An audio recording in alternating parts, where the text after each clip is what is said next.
নমস্কার। পাঁচমিশালির আজকের পর্বে সকলকে স্বাগত। আজকের বিষয় প্রধানমন্ত্রীর বঙ্কিমদা এবং তৃণমূলের বহিষ্কৃত বিধায়ক হুমায়ুন কবিরের প্রস্তাবিত বাবরি মসজিদ। আর এই বিষয়ে আমরা কথা বলবো জাতীয় বাংলা পরিষদের সভাপতি ডক্টর অরিন্দম বিশ্বাসের সঙ্গে। ডক্টর বিশ্বাস, আপনাকে স্বাগত। নমস্কার। নমস্কার। সংসদে দাঁড়িয়ে প্রধানমন্ত্রী বঙ্কিমচন্দ্র চট্টোপাধ্যায়কে দা বলে সম্বোধন করেছেন। কিভাবে দেখছেন বিষয়টা? না, ঘটনাটা হচ্ছে, আপনি যদি ভালো করে হোমওয়ার্ক না করে একটা বক্তব্য রাখেন এবং বাঙালি দেখলেই মনে হয় দাদা বা দিদি বলি, এই জিনিসটা কিন্তু বোঝা যায় যে পড়াশুনোর অভাব, শিক্ষার অভাব। তার সাথে ওনাকে যে বলে দিচ্ছে, উনি তো কেউ তো ওনাকে বলে দেয়, টেলিপ্রম্পটার লাগে। তিনিও জানেন না যে বাংলায় আমরা মনীষীদের কখনো দাদা দিদি করে ওরম ভাবে বলি না, আমরা বাবু বলি, স্যার বলতে পারি, বা যাই হোক, আমরা যেভাবে সম্বোধন করি তার মধ্যে কিন্তু একটা রুচি থাকে, তার মধ্যে একটা সম্মান থাকে, একটা শ্রদ্ধা থাকে, যেটা উনি হারিয়ে ফেলেছেন।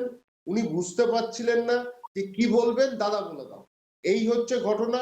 বা ওনাকে যে স্পিচটা তৈরি করে দিয়েছে, সেও একই গল্প করেছে, সেও পুরোটা জানে না যে ঋষি বঙ্কিম, সে কিন্তু বঙ্কিম দা নয়। ওনার চায়ের দোকানে গিয়ে তিনি বসেননি, বা ওনার সাথে উনি গুলি খেলেননি, এটা কিন্তু খুব স্পষ্ট। এইটা কিন্তু একটা বাঙালিদের অপমান করা, দাদা বলেই একটা বাঙালিকে অপমান করা, আর এক মনীষীকে টেনে এনে দাদা বলে আরো বেশি অপমান করা। এটাই পরিষ্কার বোঝা যাচ্ছে শিক্ষার অভাব। এই প্রথম নয়, এর আগেও বিজেপির বিভিন্ন নেতার কাছ থেকে বাঙালি মনীষীদের প্রতি আমরা এই ধরনের অসম্মানজনক মন্তব্য শুনেছি। কিছুদিন আগেই মধ্যপ্রদেশের এক মন্ত্রী রামমোহন রায়কে নিয়ে কুৎসিত মন্তব্য করেছিলেন। তাহলে কি আমরা ধরে নেব যে বাঙালিদের প্রতি বিজেপি নেতারা, বিশেষ করে ভিন রাজ্যের নেতারা, কোনো সময় সঠিক শ্রদ্ধাশীল নয়? ভোটের সময় তারা শুধু এই মনীষীদের নাম উচ্চারণ করে ভোট বৈতরণী পার করার জন্য। আপনি কি বলেন? না না, বিজেপি তো একটা অবাঙালিদের দল। নাথানি গাথানি আগরওয়াল এদের নিয়ে দল। এরা একটাই জিনিস বোঝে, পয়সা কামানো, সাবান জলে স্নান করা, এই হচ্ছে এদের কাজ। ঘটনাচক্রে হচ্ছে এদের থেকে অসভ্য দল আর কেউ নেই। এরা বাঙালিদের যে ইন্টেলেক্ট, বাঙালিদের যে ক্ষমতা, বাঙালিদের যে ভাষার প্রাচুর্য মাধুর্য, বাঙালির সংস্কৃতি, এইটাকে এরা সম্মান জানাতে শেখেনি, কারণ নিজেরা অশিক্ষিত, অসভ্য। এটা তো ঘটনা। ঘটনাচক্রে রামমোহন রায় পারমার, যিনি এইসব কথাটা বলেছে, সে আবার নাকি শিক্ষামন্ত্রী। মানে এতটাই অশিক্ষিত যে রাজা রামমোহন রায়ের কি কাজ, কতটা কার্যসিদ্ধি উনি করেছিলেন সে ব্যাপারে উনি অজ্ঞ, জানেন না। এবং একটা কথা, আজকে ওনার, উনিও হয়তো জন্মাতেন না, ওনার মাও সতী হয়ে যেত যদি রামমোহন রায় না থাকত। আজকে ব্রিস্টলে উনি গেছিলেন, ওনাকে ব্রিটিশদের দালাল। কেন ব্রিটেনে গেছিলেন? ব্রিটিশ পার্লামেন্টকে কনভিন্স করতে যে এরকম একটা অ্যাক্ট হয় যেখানে মানে widows are being burn alive, এইটা উনি আটকাতে গেছিলেন। এইরকম স্যাক্রিফিশিয়াল ল্যাম্প কেন হবে? তো ঘটনাচক্রে আজকে যে বিষয়গুলো বোঝাতে, and the British people goat convinced, তারপর এটা সতীদাহর ওপর তারা আজকে ব্যান করেছিল। এই ইতিহাস তো জানতে হবে। তো এটা বিজেপি, এবং রবীন্দ্রনাথকে শান্তিনিকেতনে জন্মগ্রহণ করিয়েছিলেন। রবীন্দ্রনাথ কালো ছিল, বাঙালিদের উই পোকা বলা, এইগুলো তো বিজেপির খুব খুব সহজে বলেছে। এবং বিজেপির কিছু স্থাবক দালাল যারা বাঙালি, তারা এটাকে পাচাচ্ছে। আজকের আজকে আপনি দেখেছেন রোববার দিন একটি গরিব ছেলে প্যাটিস বিক্রি করছিল বলে তাকে কিভাবে মেরেছে, অমানুষের মতো মেরেছে, তার হ্যাঁ, জিনিসপত্র ফেলে দিচ্ছে। এ কি, এই কি অসভ্য! এগুলো গীতায় শিখিয়েছে, গীতা পাঠে আছে এগুলো। এই যে কথাগুলো বলা দরকার, সেগুলো কিন্তু কতগুলো পরিষ্কার কথা, কতগুলো উদ্ভট লোক তারা এসে বিজেপি দলটা করছে, এটা অস্বীকার করার নেই। আর কিছু পাগল তাদের সাথে জুটেছে। এই পাগলের নাচ আর উদ্ভটদের পাগলামোগুলো আমরা ভালো করে দেখছি। এই দেখতে গিয়ে আমরা সবাই গীতা পাঠ করে ফেললাম। সুতরাং বিজেপি নতুন কিছু না, ওটা অবাঙালির দল, ওটা মানে বড় বাজারের দল।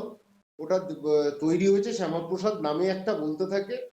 তো ঘটনাচক্রে এই করেছেন, এই করতে গিয়ে বাঙালিদের অপমান করছেন, আরো বাঙালিকে অপমান করবে, সেটা তো সবে শুরু হলো। একটু দেখতে থাকুন আরো কি হবে।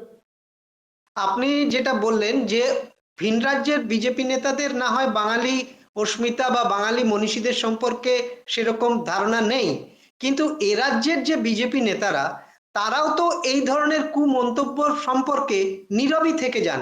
শুধু নীরব থাকেন না, এমনকি পরোক্ষে এই ধরনের মন্তব্যকে সমর্থনও করেন। সম্প্রতি শোনা যাচ্ছে শুভেন্দু অধিকারী প্রধানমন্ত্রীর বঙ্কিমদা বলাকেও পরোক্ষভাবে সমর্থন করেছেন। এই বিষয়ে কি বলবেন? না, শুভেন্দু ভাগ্যিস যদি বাবাকেও দাদা বলে ফেলে তাহলে আমি মেনে নিতাম, কিন্তু ঘটনাটা হচ্ছে এরা সবাই তাদের বাবা মাকে যদি দিদি আর দাদা বলতো মেনে নিতাম, যে সত্যি কথা দাদা ছাড়া কিছু বোঝে না। কিন্তু আমার বক্তব্য হচ্ছে অশিক্ষিত দলের জবাব দেওয়াটা খুব কষ্টকর, কারণ আপনি এদের মধ্যে গোবরে ভর্তি, এরা প্র্যাকটিক্যালি নিরেট। এই নিরেটদেরকে আপনি কি জবাবটা দেবেন?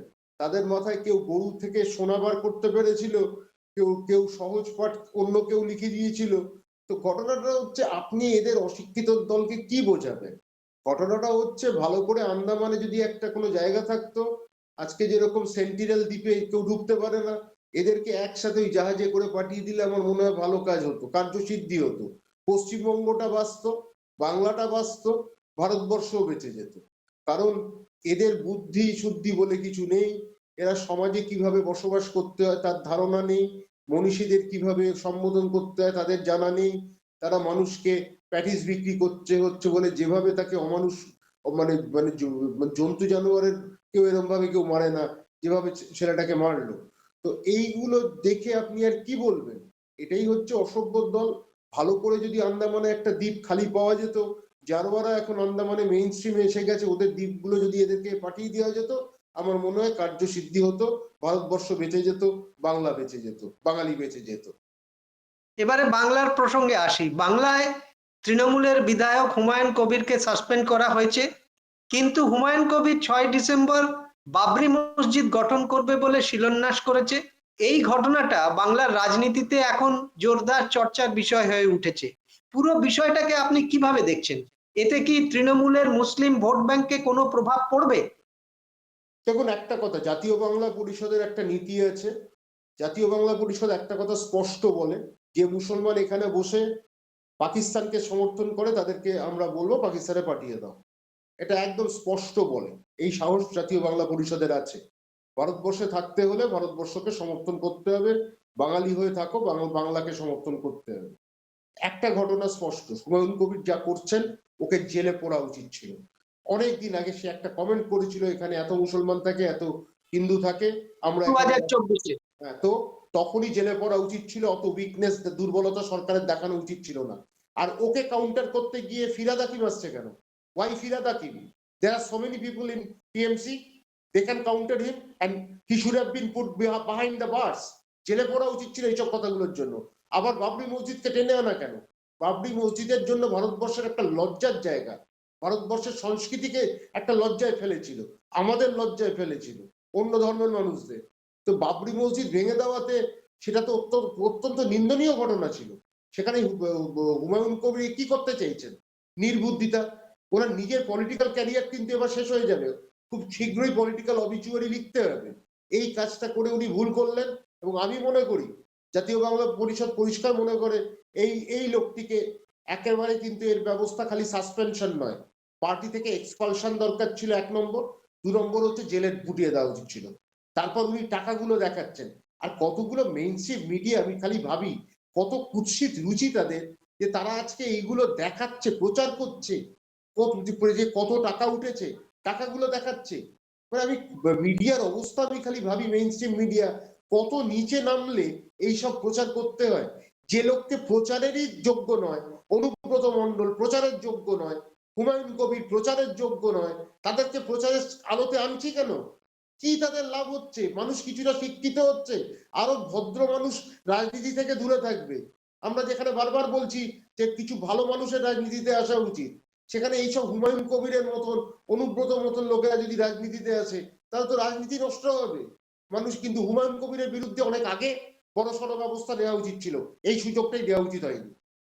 হুমায়ুন কবির কি নিজের ইচ্ছে করছেন নাকি তিনি কোনো কারুর রিমোট কন্ট্রোল হিসেবে কাজ করছে? পরিষ্কার কেউ করাচ্ছে, কারণ ওনার পলিটিক্যাল অবিচুরি মোটামুটি লেখার সময় হয়ে গেছে। হি ইজ অলমোস্ট মানে মানে একটা force, he is almost gone from politics. এখন তাকে নতুন করে somebody is trying to provide him the impetus, এই ইম্পেটাসটা প্রোভাইড করছে কোনো একটা দল, সেটা বিজেপির সম্ভাবনাই বেশি, যে ওখানেও যদি একটু মুসলিম ব্যাপারটাকে ভাঙতে পারো তাহলে আমাদের তৃণমূলের পক্ষে অসুবিধা হবে, বিজেপির পক্ষে লাভবান হবে। এটা হচ্ছে, কিন্তু যেটা করছেন হুমায়ুন কবির, এক হচ্ছে মুসলমান সম্প্রদায়কে কিন্তু শেষ করছেন, সাধারণ মুসলমান সম্প্রদায় মুর্শিদাবাদে তারা একটা খারাপ অবস্থায় যাচ্ছেন, আর সাম্প্রদায়িক সম্প্রীতিটাকে নষ্ট করছেন। এই লোকটার বিরুদ্ধে ব্যবস্থা নেওয়া অনেকদিন আগেই উচিত ছিল, এটা খুব স্পষ্ট করে বলবো আমি। হুমায়ুন কবির যে পথে হাঁটছেন, দেখা যাচ্ছে বেশ কিছু মুসলিম ধর্মগুরু যারা আছেন তারা এখন আবার হুমায়ুন কবিরের পাশে এসে দাঁড়াচ্ছেন। তারা এখন তৃণমূলের বিরুদ্ধে মুখ খুলছেন। এর ফলে আগামী বিধানসভা ভোটে তৃণমূল কংগ্রেসের যে মুসলিম ভোট ব্যাংক, তাতে কি কোনো ধস নামবে? দেখুন, যদি 0.5% এদিক ওদিক হয় তাতে কিচ্ছু হবে না, কিচ্ছু হবে না। কারণ আর কে আছে? বাঙালি মুসলমানরা কি বিজেপিকে ভোট দেবে? দেবে না। আর আরেকটা হচ্ছে স্পেন্ট ফোর্স, সেটা হচ্ছে লেফটিস্ট। তারা পুরনো কথা কপচে যাচ্ছে, তারা 0 থেকে 1 হতে পারে কিনা সন্দেহ, কোনো জায়গায় তাদের শক্তি নেই, বিভিন্ন জায়গায় ভুলভাল কমেন্ট করে, মেইনস্ট্রিম মিডিয়াতে দেখলেই বুঝতে পারবেন। তো এই পচা গলা কথাগুলো শুনে মানুষ আর বিরক্ত। তো আর রাস্তা কে আছে? কে বাঁচাতে পারবে? কে কথা বলতে পারবে? সেটা হচ্ছে একমাত্র তৃণমূল। এই 3টে দলের মধ্যে একমাত্র তৃণমূল। কংগ্রেস তো ঘুমিয়েই আছে, ঘুমিয়েই থাকছে। কংগ্রেস না হয় চেষ্টা করলে এটা করতে পারতো, অনেক লাভ করতে পারতো, কিন্তু কংগ্রেস এই সুযোগটা নিতে পারলো না। কারণ কংগ্রেসের সবাই এলিট হয়ে যাচ্ছে, টিভির সামনে থাকবো, রাস্তায় থাকবো না। শুভঙ্কর সরকার হয়তো একটা দুটো মাসে একটা করে রাস্তায় নামছে, কিছু বক্তব্য রাখছে, তার পাশে 3-4 জনকে নিয়ে তারা মাথা নেড়ে যাচ্ছে। এটা তো লাভ হচ্ছে না, কংগ্রেসে তো কোনো ইম্প্যাক্ট ফেলতে পারছে না। কিন্তু আর তো মুসলিমদের জায়গা নেই সেখানে। তো মুসলিম কেন, বাঙালি হিন্দুদেরও একটাই দল, কারণ অবাঙালির দলকে তো করবে না। আর বামরাও কোনোদিন বাঙালিদের হয়ে কথা বলেনি, এটা তো ঘটনা, বাঙালিদের হয়ে কিছু করেনি বামরা। তো সেটা একমাত্র উপায় তৃণমূল। তো তৃণমূল ছাড়া উপায় নেই। বাঙালি মুসলিম ভোট বিরাট কিছু বদলাবে না, তারতম্য হবে না, তবে ভোটটা সেখানেই যাবে। হুমায়ুন কবিরের জন্য হয়তো 3-4টে অ্যাসেম্বলি কনস্টিটিউয়েন্সিতে হতে পারে এফেক্ট, তার বাইরে কিচ্ছু হবে না। এফেক্ট বলতে আপনি কি বলছেন, ভোট কমবে নাকি সিট হারাবে? দেখুন, যদি মার্জিন এমনি ওখানে একটা ভোটের মার্জিনটা খুব বড় ব্যবধানে থাকে না, আপনি খেয়াল করে দেখুন যেসব গুলো আপনি দেখবেন সেখানে মার্জিনে যদি একটু হয় হয়তো তৃণমূল সিট হারাতে পারে, কিন্তু তার জন্য 294টার ওপর কোনো এফেক্ট পড়বে না। আর তৃণমূলের ফিরে আসার সম্ভাবনাটাই প্রবল। কিন্তু আমি বলবো ওখানকার যারা ভোটার তারাও দুবার ভাববেন যে ভোটটা ফালতু হুমায়ুন কবিরকে দিয়ে আমি তো নষ্ট করব না, আর 135টা হুমায়ুন কবির দিয়ে দেবে, ওটা তো দামি ক্যান্ডিডেট হবে, ওটা তো বিজেপিকে সমর্থন করার জন্য ক্যান্ডিডেট হবে। ওই 135-এর মধ্যে উনি একটাতেও পাবেন কিনা সন্দেহ। কিন্তু আমি আবার বলছি, আমাদের এখানকার শিক্ষিত মুসলমান অনেক আছে, তারা একটাই ভাববেন যে তৃণমূলের ছাড়া উপায় নেই, এটা ঘটনা। কিন্তু তারা কোনো ভোটটাকে নষ্ট করবেন না, এইটুকু আমি মনে করি। কিন্তু জাতীয় বাংলা পরিষদ পরিষ্কার বলে সাম্প্রদায়িক সম্প্রীতি যারা ভাঙতে চায়, সে মুসলমান হোক, সে হিন্দু হোক, সে যে অন্য ধর্মের হোক, খ্রিস্টান হোক, কোনোভাবেই তাকে ক্ষমা করা উচিত না, এবং তাকে তার বিরুদ্ধে যথাযথ ব্যবস্থা, আইনি ব্যবস্থা নেওয়া উচিত।